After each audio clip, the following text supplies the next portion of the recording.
I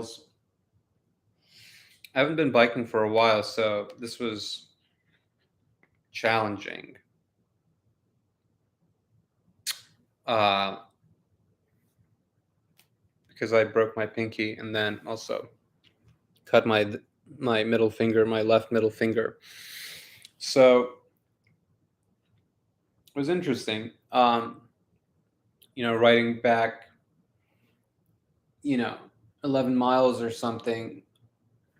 I was sweating the whole time, but anyway, it was an interesting experience getting there. I didn't really think it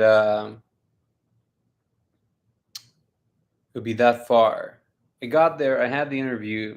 Um, I think it went well. I definitely showcased my abilities, marketing abilities, social media skills.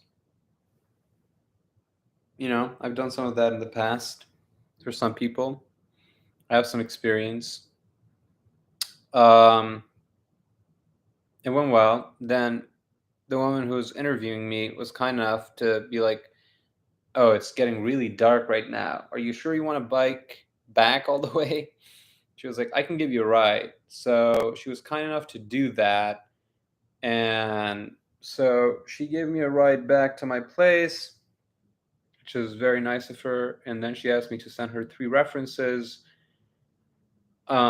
which I did almost immediately after I got back. So hopefully I'll hear back about that.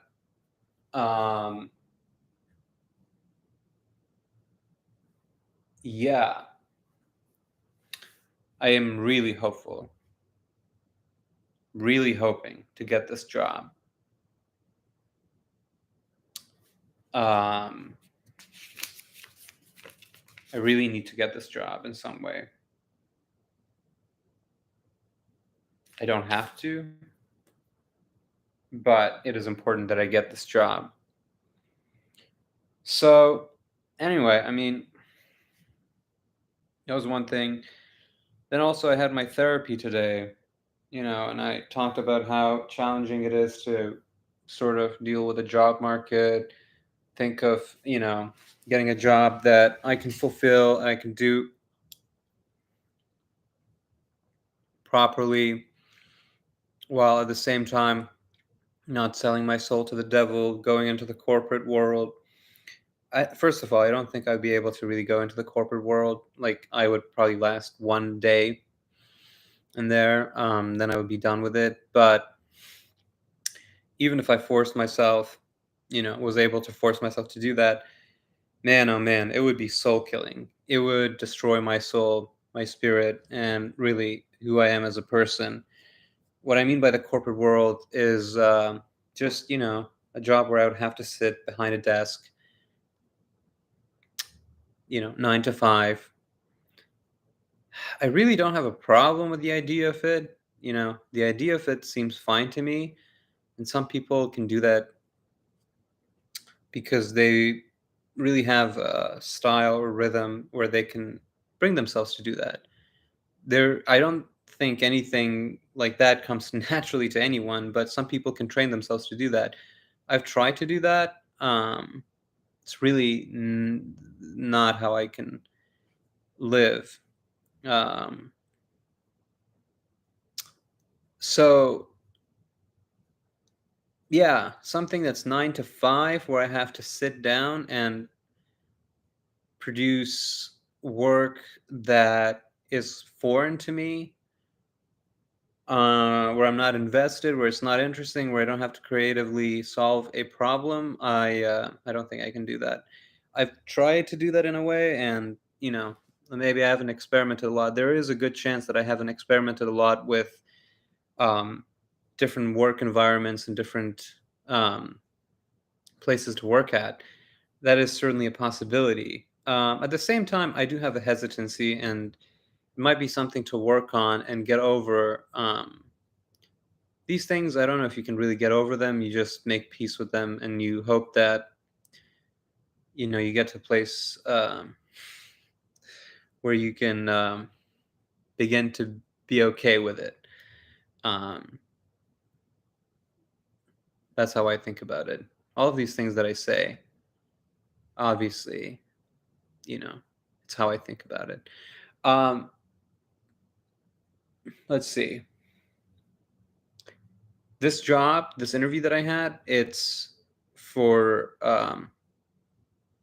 it's working for an artist and helping her sell stuff online, marketing her business, developing her art world,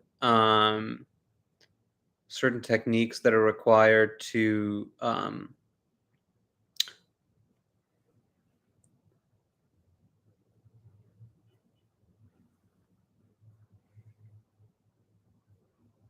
sorry, got suddenly very self-conscious about this. Um, certain techniques that are required to grow an art business. That's what the job entails, and I think I'm very capable of doing that. It'd be something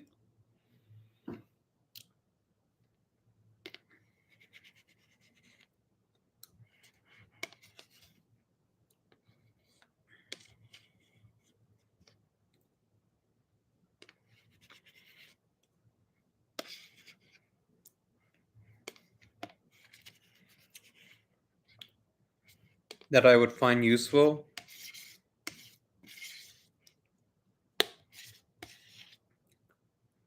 Get good at, be proud about, and of course, I work hard when there are other people on the line, and I have to be accountable. So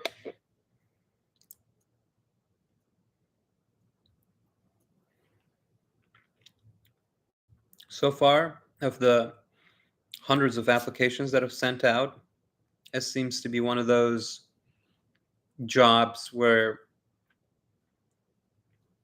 I feel like this is a good match. I mean, of course, I've sent out hundreds of applications, but it doesn't mean that I feel positive about them. As just the facts. Sometimes I hear back from a place, um, that I applied to, and I'm like, no, I actually don't want to pursue this opportunity. I didn't even think I would hear back because most of these places I send an application and I don't get a call back. I don't even, and I guess it's fair. It's the way things work. But it would be nice to hear that they've chosen somebody else and not me, so I don't just wait indefinitely. And trust me, I don't wait. I mean, uh, I learned that lesson. I've learned how, to keep applying and not wait to hear back from some of these places. Initially, of course, I was like, oh, I've sent out 10 applications. I'm gonna hear back from some of them. What, telling me if I've got it or if they've chosen to go with somebody else. Um, but the nature of the beast, the markets, is that places get thousands of applications, hundreds of applications, and not every place is considerate enough or willing to take the time to let the unsuccessful candidates know that they've been unsuccessful. So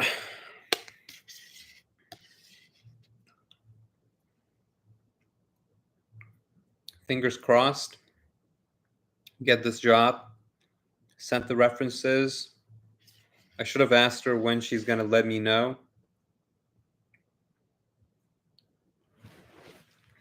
about the opportunity.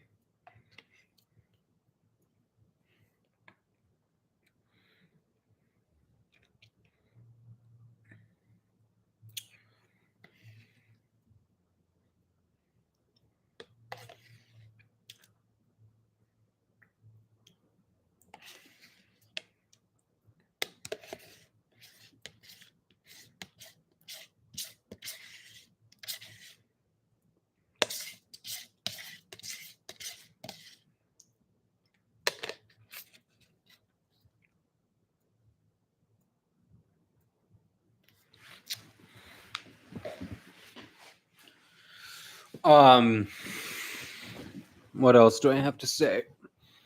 What else do I want to say? It's 9:39 p.m. Made some chickpeas today, so I had that after I got back. Probably have to go to bed around 11, although I've been going to bed later. Um,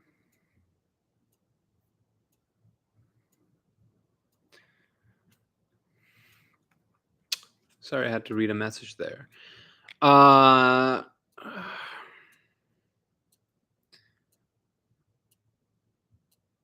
have a job offer from Nike, part time. So, artist assistant job at Nike, 20 hours. Boom.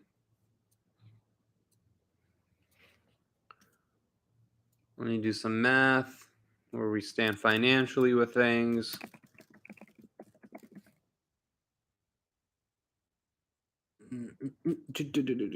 Let's see.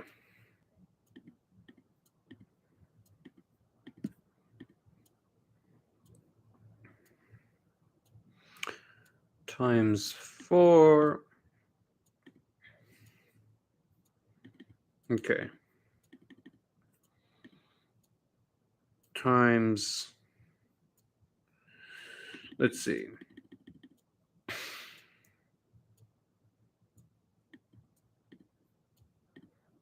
Times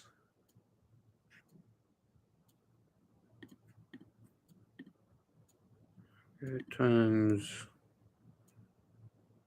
4. Okay. 60.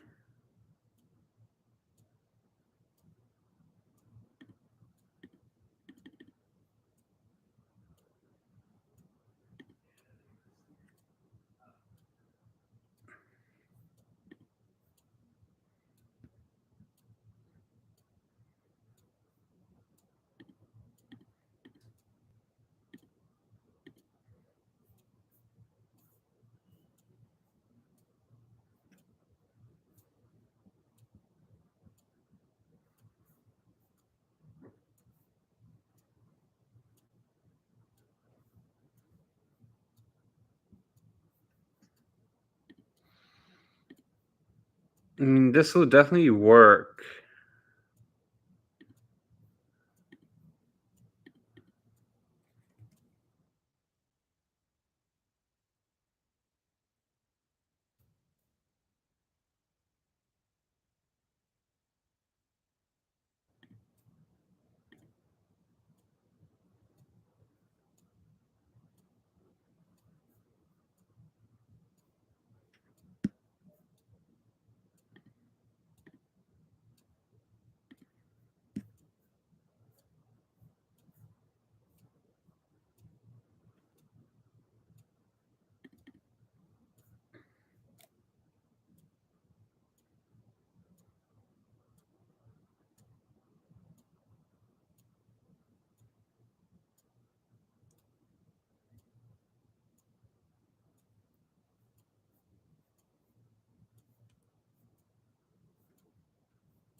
Well, that's encouraging to hear.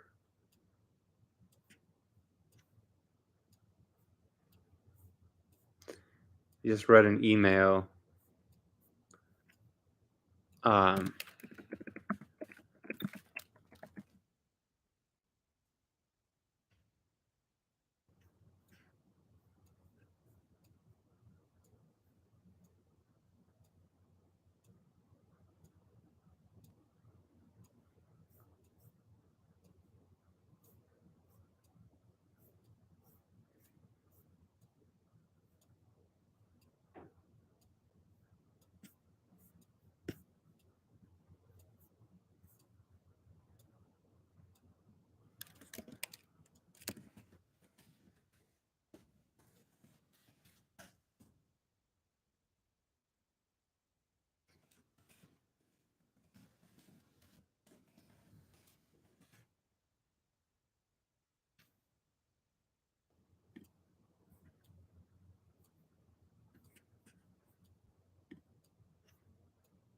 I have two books ready to pick up. One's Orlando, the other one's To the Lighthouse. Both of them, of course, by Virginia Woolf. Um,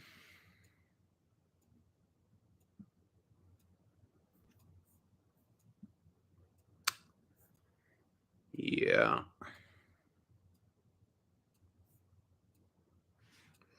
been looking forward to reading them.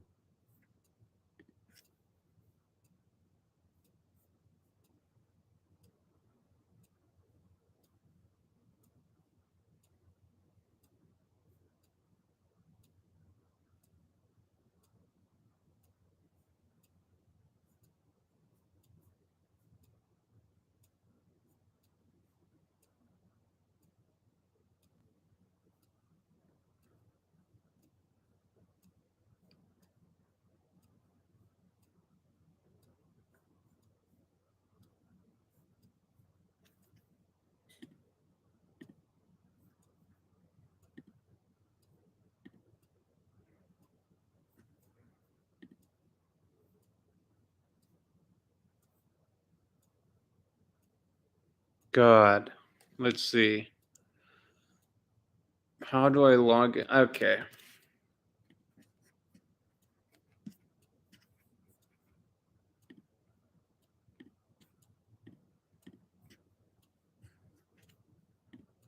Get my free Washington Post.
Wow.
Hmm.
Anyway, I think I left my pair of sunglasses at their place, but I really don't want to worry about that. I really don't mind leaving that there. I can always get it back, somehow. The most important thing is that I have to tell the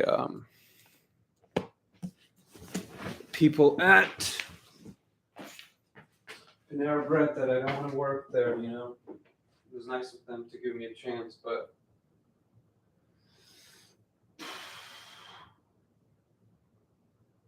here we go.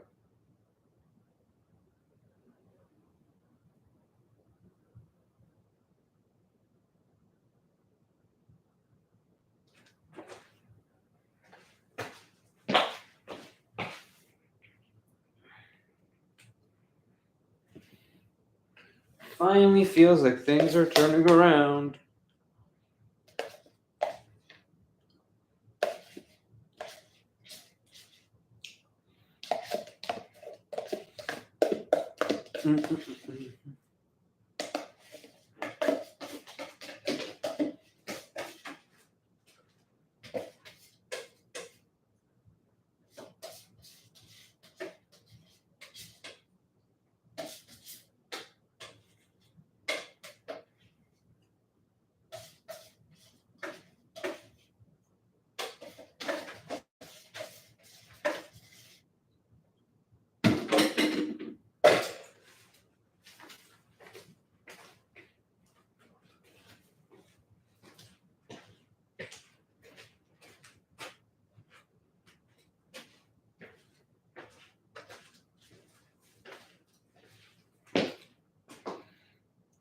did I leave my glasses?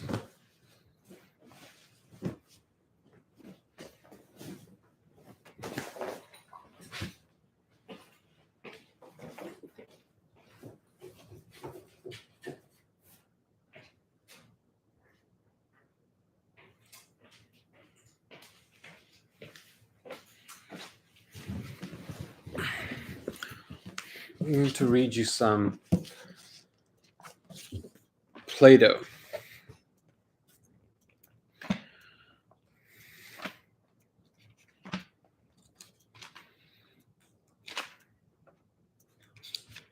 Theaetetus.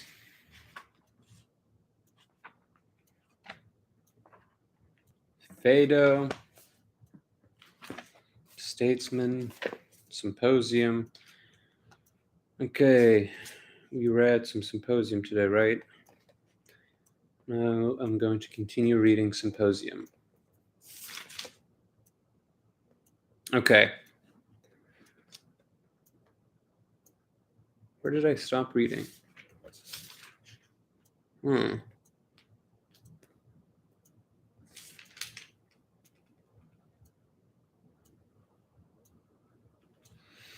Okay, I'll continue reading from here.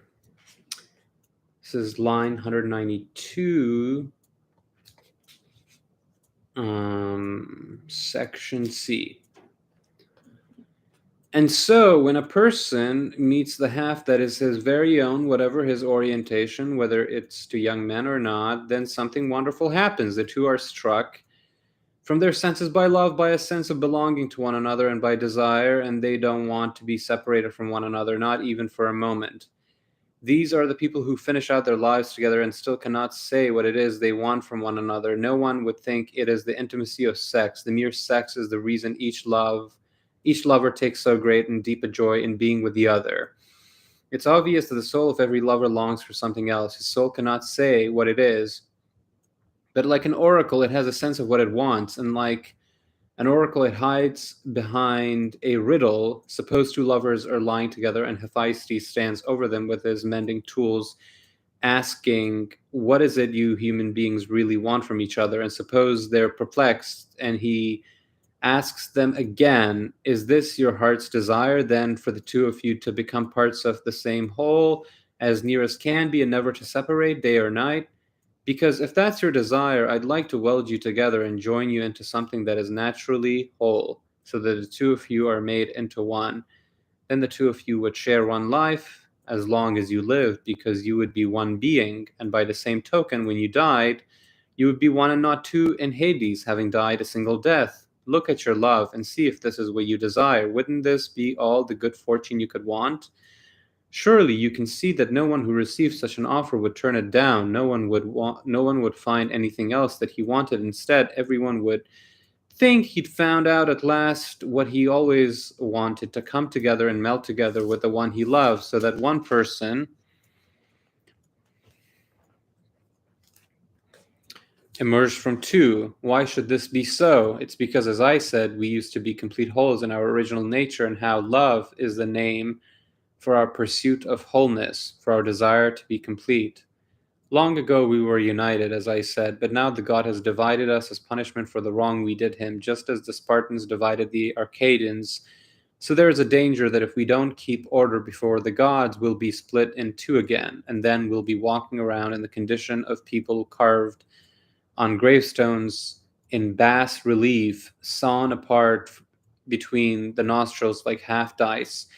We should encourage all men, therefore, to treat the gods with all due reverence, so that we may skip this fate and find wholeness instead. And we will, if love is our guide and our commander. Let no one work against him. Whoever opposes love is hateful to the gods. But if we become friends of the god and cease to quarrel with him, then we shall find the young men that are meant for us and win their love, as very few men do nowadays. Now, don't get ideas. how do I pronounce this? Eriximachus. Now, don't get ideas. Eriximachus, and turn this speech into a comedy. Don't think I'm pointing this at Pausanias and Agathon. Probably they both do belong to the group that are entirely masculine in nature.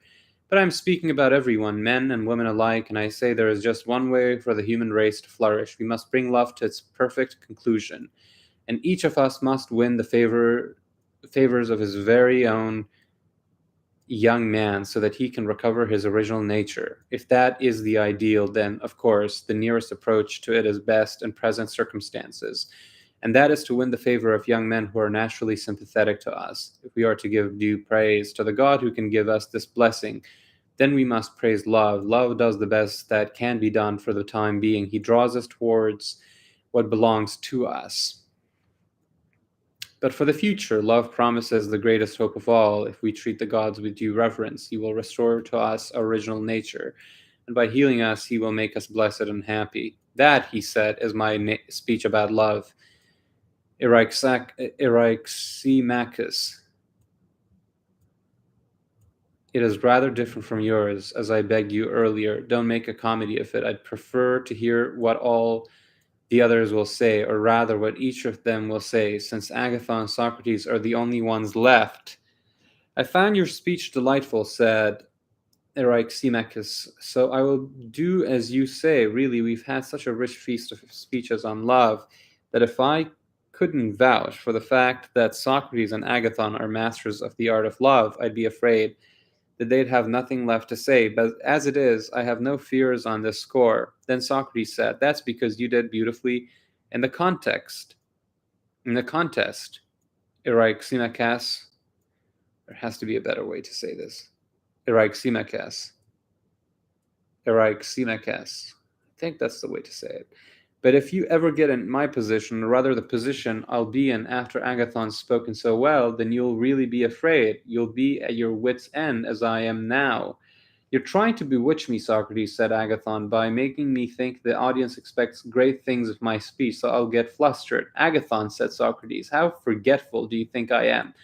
I saw how brave and dignified you were when you walked right up to the theater platform along with the actors and looked straight out at that enormous audience. You were about to put your own writing on display, and you weren't the least bit panicked. After seeing that, how could I expect you to be flustered by us when we are so few? Why, Socrates, said Agathon, you must think I have nothing but theater audiences on my mind. So you suppose I don't realize that? If you're intelligent, you find a few sensible men much more frightening than a senseless crowd? No, he said. It wouldn't be very handsome of me to think you crude in any way, Agathon. I'm sure that if you ever run into people you consider wise, you'll pay more attention to them than to ordinary people. But you can't suppose we're in that class. We were the theater too, part of the ordinary crowd. Still, if you did run into any wise men other than yourself, you'd certainly be ashamed of the thought of doing anything ugly in front of them. Is that what you mean? That's true, he said.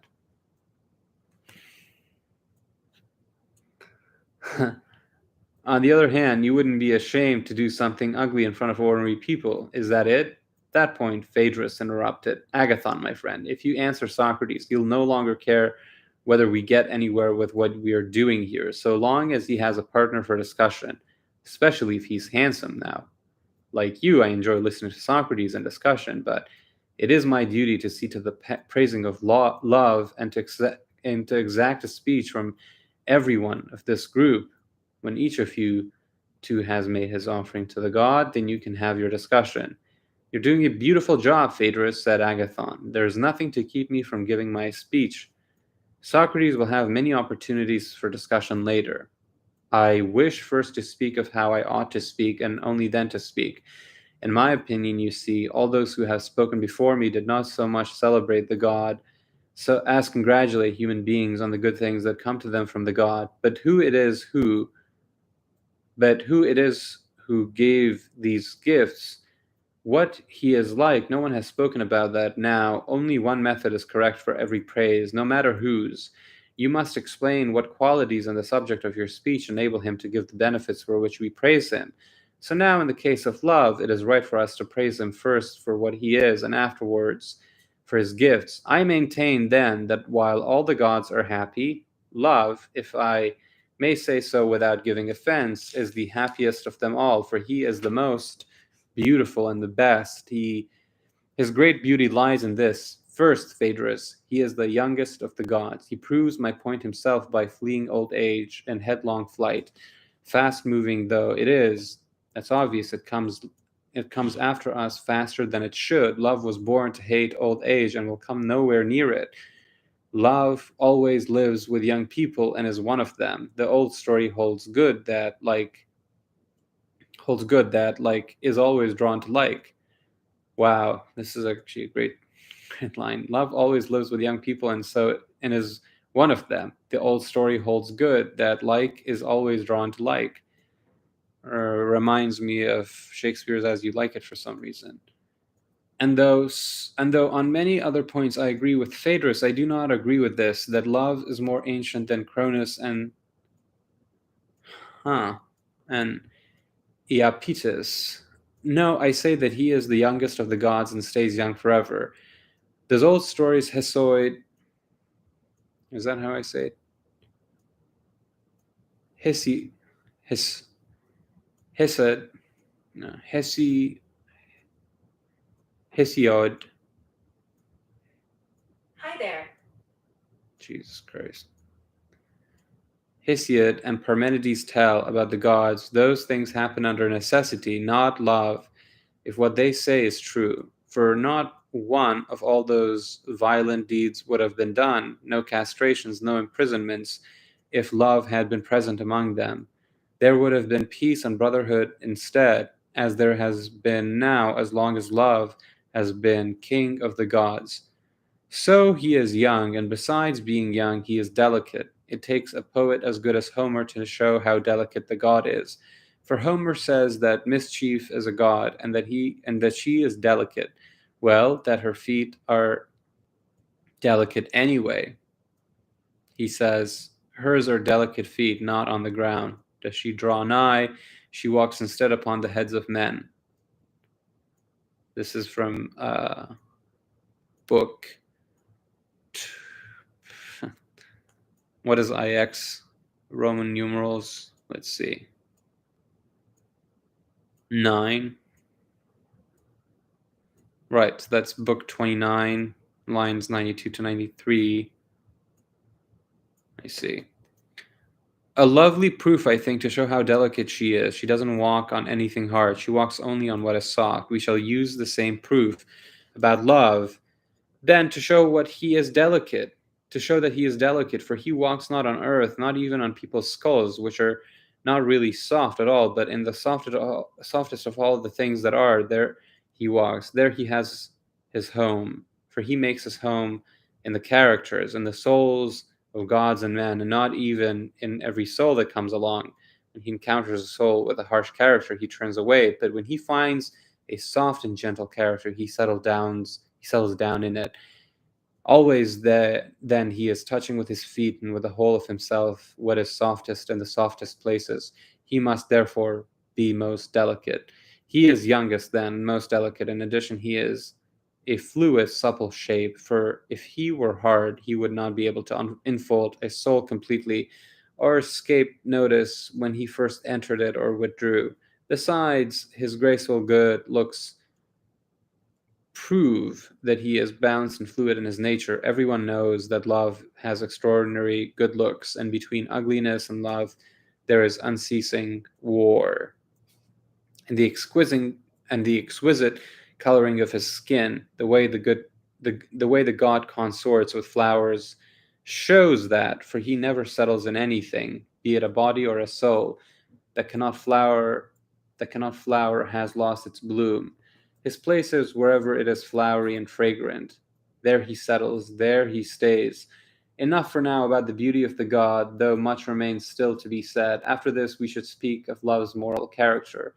The main point is that love is neither the cause nor the victim of any injustice. He does no wrong to gods or men, nor they to him. If anything has an effect on him, it is never by violence, for violence never touches love, and the effects he has on others are not forced. For every service we give to love, we give willingly, and whatever one person agrees on with another, when both are willing, that is right and just. So say the laws that are kings of society, and besides justice, he has the biggest share of moderation. For moderation, by common agreement, is power over pleasures and passions, and no pleasure is more powerful than love.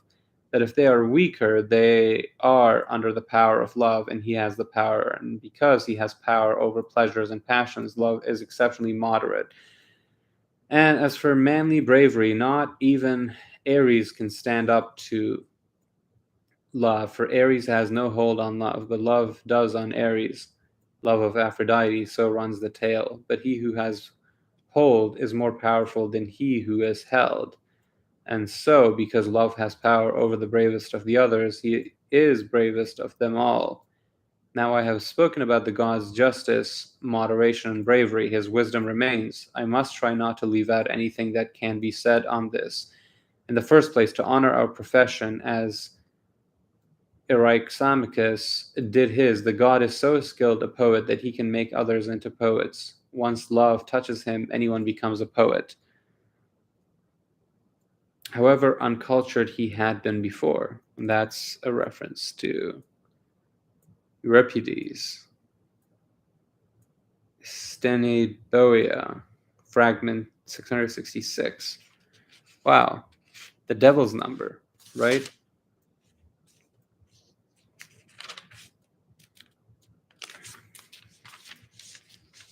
Okay, I think we'll pause there for now and continue reading tomorrow from that point onwards. Now, we shall. I think it's time for bed. It's time for bed.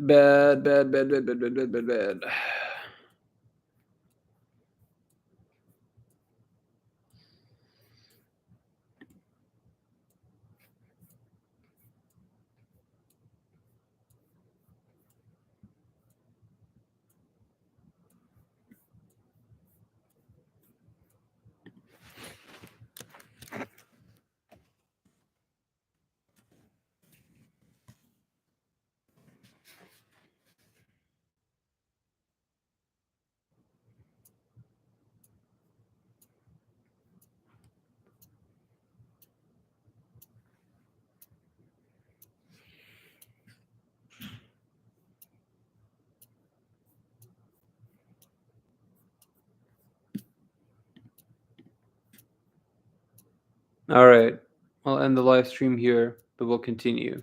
I promise.